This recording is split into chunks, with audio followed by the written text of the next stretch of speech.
Okay, the first part of the experiment, which is observing and understanding the properties of xanthan gum. First, I obtained 100 grams of apple, made it into a puree. Now I will add a 4th teaspoon of citric acid.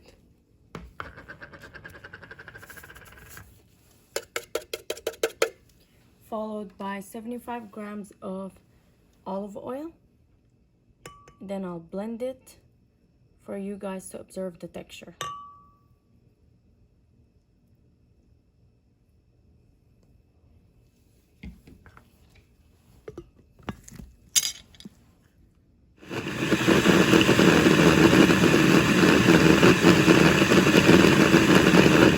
So this is how the mixture is looking like after adding citric acid and olive oil. Now I'm going to add 1 gram of xanthan gum and mix for 2 minutes.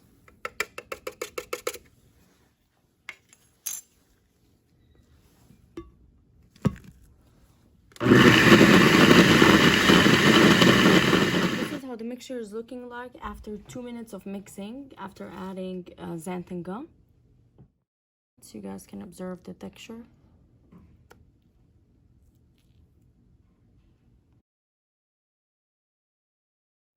Okay, so the second part of the experiment is observing and understanding the function of sodium alginate in the presence of a calcium-rich solution. We have 2 calcium-rich solutions, which is heavy cream and yogurt, and I have 0.5% of sodium alginate solution. I'll start by mixing the heavy cream and the yogurt together.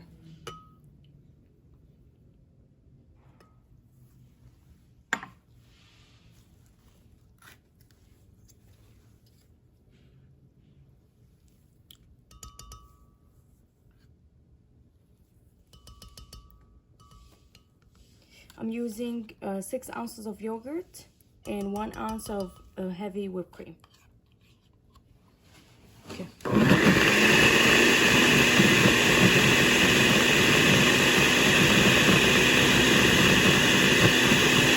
And this is the texture after mixing yogurt and heavy whipped cream together. And now I'm going to place my drops of both yogurt and heavy whipped cream into the sodium alginate bath, which is 0.5%.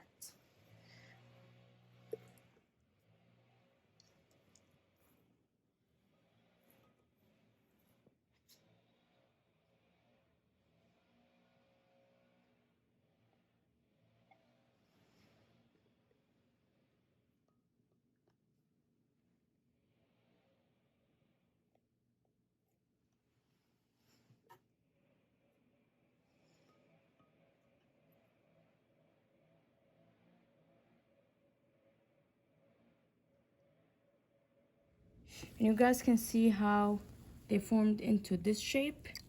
They didn't mix together, they were individual.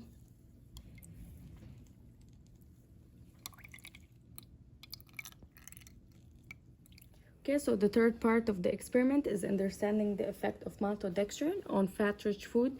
We have 30 grams of maltodextrin and 50 grams of smooth peanut butter, which is the fat-rich solution. So the third part of the experiment, we're going to understand the effect of maltodextrin on fat-rich source, which is the peanut butter. I have 50 grams of peanut butter, smooth peanut butter, and I have 30 grams of maltodextrin. I'm going to mix them in the food processor.